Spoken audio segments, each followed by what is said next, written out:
Hey, hi everyone, it's Meishin for a new episode of Meishin Tale Behind the Scene. In this new video, we will talk about the vegetation in Unity. First, we will see how to add vegetation onto our terrain. Then, we will see how to obtain more trees and foliage from either assets or by creating them on your own. Then, we will talk about the basic Unity vegetation tool limits. We're gonna look at some assets that we can use in order to lift those limits. Okay, so let's get started on the Unity Terrain Tree Placement tool. You just go onto your terrain, select it, then select here the Paint Trees option, and now we have to add some trees into it.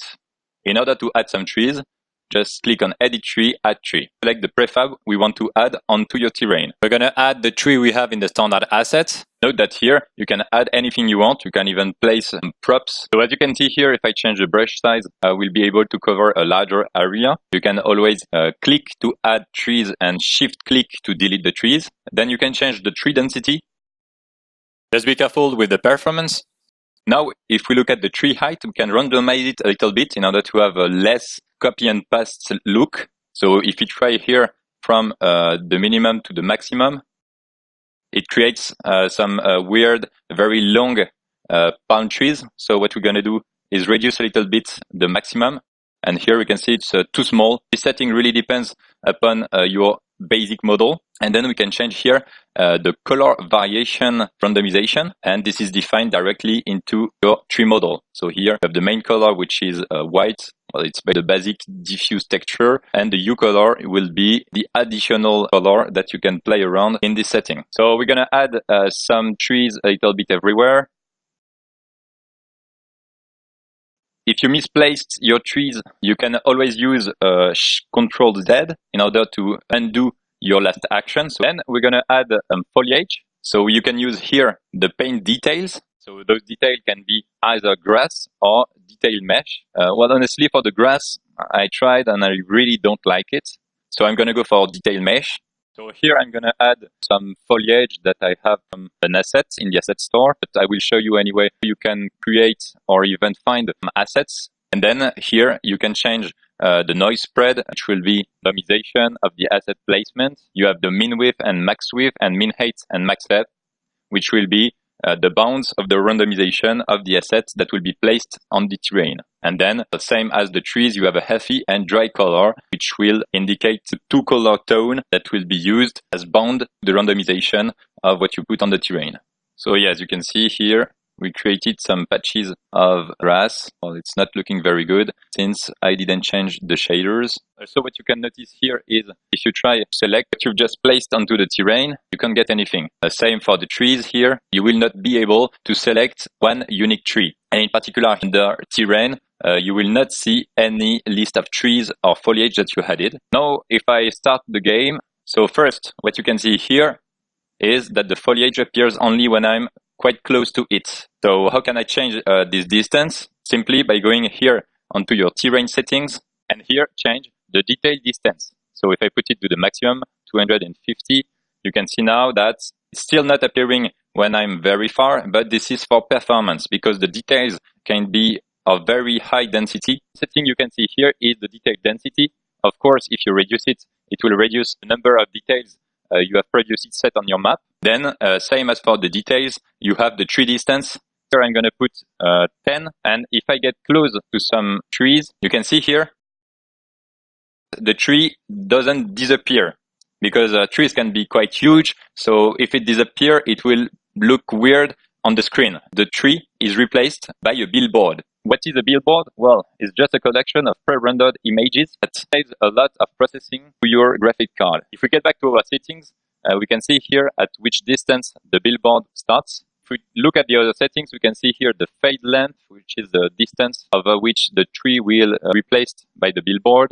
Then we have the max mesh trees, which is the maximum number of visible trees. If I put it to 100, and here I put the tree distance to 500, I will have 100 trees, the one that are the closest to me, that will be full meshes, whereas the other one will only be rendered as billboards. For speed trees, those settings are not applied. So especially here, in fact, if I change the tree distance it won't change anything for my trees here, because these trees are split trees, which means that those distances are controlled by the tree prefab itself. So if I look at the prefab, at the load groups will define what you see depending on the distance to the camera.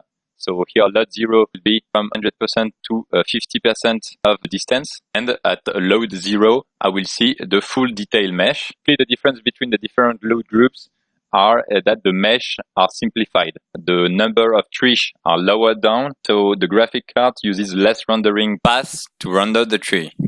At 13% of the max distance view, we'll have a billboard, which is what we have discussed earlier. At 1%, it will be curled, it will be basically removed. Note that you can also add some custom meshes using the pen detail tool. So for example, here, you can edit detail, add a detailed mesh. And here, you can select, for example, some rocks.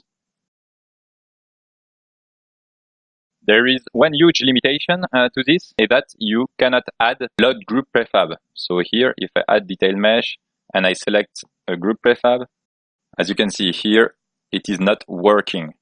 After you reach the detail distance, the rock will completely disappear and you cannot use billboards.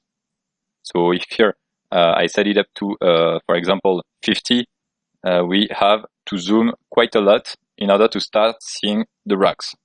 So this is a limitation you have to have in mind. However, you can still use the tree placement tool in order to add those prefabs. So instead of adding just trees, you add directly the prefab you want, which can be rocks or whatever. Okay, so then you might be thinking, wow, it's very easy to add trees, but I have just one problem. I don't have any tree models. Okay, so now we're going to look at how we can create our own trees or use split trees or even buy and find some assets that we can add onto our Unity terrain. Well, the only way to add tree 3D models is to create them from scratch.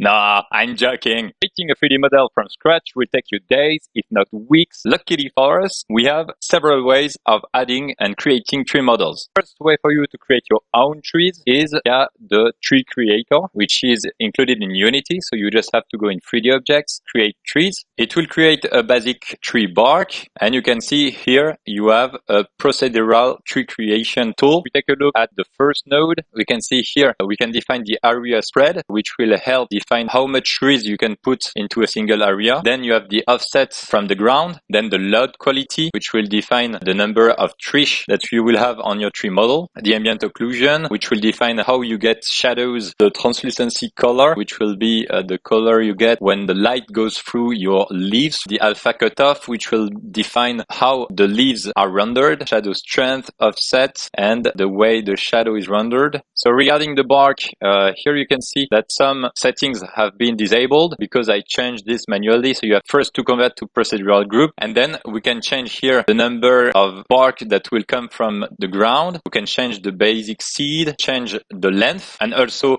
decide if it's going to be relative, meaning that when you will use the tree placement tool, can the size be randomized? So same here, I'm going to add more leaves. Same here, you can define how the wind will affect the tree. So now that we have created the basic shape, we'll add the textures. So to add some textures onto this tree, we need to create some materials, and then we will use the shaders provided by Unity. So here we need to create one material for the bark and another one for the leaves. For the bark, we need to select the tree creator bark, which requires a diffuse map. So you can use also the big tree bark diffuse, which is provided by Unity. Add a normal map. For the gloss map, we'll use also the diffuse map. Then for the leaves, same as for the bark. And now we will add those materials on our tree. So first on the bark, we have created, using the tree creator, a tree from scratch in like 3 minutes. Just a note on the performance. Here I created a lot of branches and then I added a lot of different leaves. You should aim at the lowest number of trees possible with the best looking results. Otherwise, if you start adding this tree over and over, you'll have a performance issue. Take your tree here, create a prefab and reuse it onto your terrain. Here it's looking a bit dark. Okay, so as you can see, it's a little bit better. Now if we zoom out, you can see that suddenly, wow, it's looking very weird. That's because we did not define a billboard. So by default, Unity will create one just by rendering some pixels, which looks very weird. So if you want to change that on your terrain, you can simply change what we saw earlier, which is the billboard start distance. So we want something quite high so that the player doesn't feel like the tree is being replaced by just some pixels. So we're going to put something like 300. Be careful with that setting because it will affect your performance very quickly. You can create as much tree as you want, minding the performance. But if you are really interested to make your own trees in a procedural manner, I can also recommend you SpeedTree. It's a well-known software used either by the cinema industry or the game industry that allows you to create and animate some really good-looking trees. It's not free. However, it allows you to create some very nice trees, to add billboards, and to optimize the rendering of your trees, so the performance of your game. At some point, you will have to create some textures. You want your tree bark and your leaves to look really the way you want. You can see you can add some variations into your tree leaves, for example, in order to make seasons. Then, if you don't feel like you want to create your own trees and you want to speed up things, either buy or find them already made, there are also plenty of solutions. As we've seen before, you can buy trees from the SpeedTree website. However, I will let you take a look at the prices. For one tree, it's something from $10 to $15. You can select from which continent your tree is. If you want to create a specific environment, for example, an Asian one, which is what I have in Meishin Tale. However, if you're looking for a less expensive way to acquire some trees, you can look in the asset store. So first, in the asset store, if you put trees in the search, you will find a lot of tree packages that are either free, if we look at this one, for example, and then you can also look for trees from well-known creators. So for example, Natural Manufacturer, who is also the editor that makes CTS that we already talked about in the previous video. So as you can see here, you have some very nice trees that are optimized for games. So they are low poly and also good looking. You can see also that some models even include snow variations. You will also need some foliage to add small details into your terrain. So you can see here some very nice grass with some flowers. Here you have some trunks, some stones. So it gives you way more detail to your scene. The naked textures on your terrain look like patterns. Adding trees, foliage, stone will mask those patterns. I'm going to add some foliage and grass and some other trees in order to create an environment. The most important thing about your terrain is first to define the objectives of this terrain. So for example, here, what I'm planning to do is make some kind of roads this way. So a main path leading to here, a quest around this strange rock, with also some liberty for the player to look for some other areas. So here we could imagine adding, for example, a sub-quest, and with here another sub-quest area with some kind of dark magic, for example. So yeah, let's get started. So first of all, I'm removing the gray stones I put before. I'm also removing some vegetation and adding my own tree. And then I'm adding different trees from a jungle pack I bought in the asset store, which is named Tropical Forest Pack. This pack includes some very nice trees, foliage, but also some rocks that you can use in tropical environments. Those trees have load groups, and they are generally quite optimized for games. Then I added a texture in CTS in order to make a road to indicate the path to the player. Also adding some props to that path.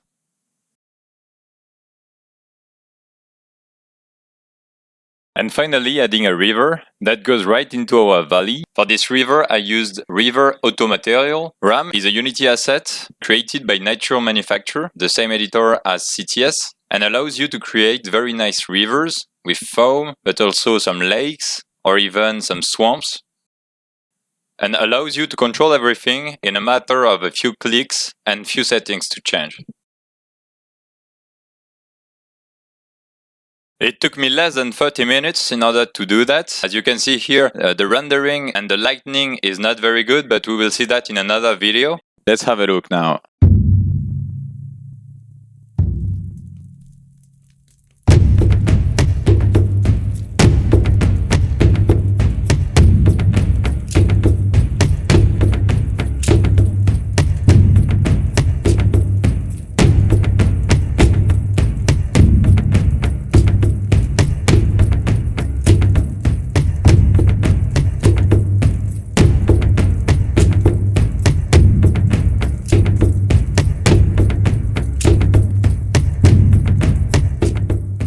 Alright, but even if it's very easy to use, there are some great limitations to the Unity tree placement tool. The first limit, the colliders. Okay, so let's take a look at the colliders. So if we take this banana tree and I place it directly as a prefab into my scene, I can see here I have defined one capsule collider and another collider which is just a trigger. I would want, for example, when the player enters the trigger to generate some sound. If I take the terrain placement tool and add this tree, now let's create a cube with a collider and a rigid body. And I also froze the rotation so that we can really see if it goes through or not. My tree placed manually, nothing happens because the collider here is only a trigger. And if I go even closer, this time the real collider here will stop the cube from getting through. No? If I try the tree placed by the tool, the trigger collider will already stop the cube. Second issue is with colliders that are not simple colliders, meaning that here, if you add into our banana tree a mesh collider, so let's remove all the colliders. For us to see better, I put a convex collider, and as you can see here, it will take into account also the leaves. However, let's take a look at what happens with the Unity tree placement tool. The cube can't get through the leaves. Also for the tree placed through the tool.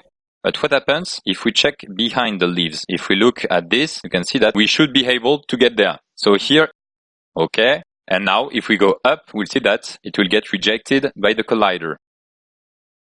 Okay, now if we try that on the tree place tool, it's already getting in the collider. If we try going up, what is happening here is that the tree collider is ingested by the tool in order to create a unique collider for the whole terrain. Therefore, whatever the shape of your original collider, it will be interpreted as a capsule collider by the terrain. Okay, now if we take a look at a bigger tree, and this time we will put a tree with a load group. So this Kapok tree here, on a higher level, the load group with a mesh collider, and underneath I have all the sub-meshes. Load 0, load 1, 2, 3, and the billboard. I'm taking this tree and placing it manually here. We have a very nice mesh collider that fits the mesh very nicely. And now if we place the tree through the placement tool, so as you can see, my cube gets rejected. And now if I try on the edge right there, it gets also rejected. Let's take a look at the other tree placed through the tree placement tool. The cube goes right through it. If I check on the bark itself, it also goes through it. It's simply because the collider has to be defined exactly on the same object as the mesh. So in case of a load group, the tree terrain placement tool cannot interpret the collider. Even if I defined a collider directly on my subload level, it is not taken into account right here. Okay, so now let's check some assets that we can use in order to improve our vegetation. So first, we're going to look at some tree placement assets or tools. Then we will look at some assets that provide more trees, foliage, props 3D models. Then we will look at some performance tool. And finally, we will look at some websites that also provide some 3D models that you can use in Unity. We need to keep in mind to check first the performance. Does the tree have load groups? How many trees and poly do they have? Second, we need to check, is the asset still supported? For that, you can check in the reviews if people requests have been answered and quickly. Then also we need to check, has it been tested on our Unity versions? In particular, sometimes some assets are very nice, very well rated. However, when you look down, it dates back to 2015, for example, and it's no longer supported in Unity 2019. Also check that the asset is compatible with your rendering pipeline, in particular for HDRP and LDRP. If you are not on the asset store, you want to check if the model is Unity compliant. In particular, check that the model you're buying has an FBX format. Speaking about tree placement tools, the first one is completely free. It's called Geometry Brush. It's quite easy to use. You just take here the prefab, put it in your scene, activate it, and then add an empty object that will hold all the trees we place. Then we just have to open the Geometry Brush, put the instance here, and then add some prefabs to the brush. So here I'm going to add those trees, which all have load groups, and then you just have here to paint. It will take randomly one of those prefabs or several and put it in the scene. And that's very nice because after you have added all your big trees, you can just here deactivate, remove everything, and then select some smaller foliage. Et voilà. The very nice thing also about this brush is that if you have here a huge prop, so let's say we want to add a big rock, you can use this brush to paint on top of this prop. The second tool is in fact two assets combined. The first asset is Gaia and the second one is Jena2. The former allows you to procedurally generate terrain vegetation as well as adding seasoning, volumetric fog, etc. The second asset, Jena2, is a rule-based procedural tree placement tool that allows you to blend more organically your terrain with the vegetation. Those two assets made by Procedural World are very well optimized for games. They have a very nice support. They respond really quickly. All their assets are updated regularly. The last tree placement asset I'm going to talk about is Awesome Vegetation Studio. Similarly to Jena2, it allows you to procedurally paint and generate trees, foliage, grass, and all details to your scene. Speaking about 3D models, well, you have plenty of assets in the asset store for that. So I'm going to list some 3D artists I like the most. Starting with Nature Manufacture, in particular with RAM that I introduced to you earlier. But they also offer plenty of textures, trees, foliage, and other 3D models. Speaking about environment and props packs, you also have Philip Schmidt and Manufacturer K4, Triforge assets. And if you're looking for some more medieval theme, you have Asset Maiden. Now about performance, well, if you look at well-known assets from well-known editors, they all increase performance. However, there is one asset that really increases the performance of a huge and wide terrain, Sector. This asset allows you to create several regions into your terrain and load them whenever you want, either by a trigger, following the camera of the player, or even the player position. And then regarding websites where you can find 3D models or even atlas for your trees, etc. There is TurboSquid, Sketchfab, Quixel Megascan, Free3D, and CatNav. If you want to share some other websites, let us know in the comments. Okay, well, I hope you enjoyed this video. In the next video, we'll talk about how to make your world more responsive. You will find all the useful links on the description or on my website. I will also provide on my website the geometry brush that we talk about in this tutorial. So feel free to check my website. Thanks again for watching, and sayonara!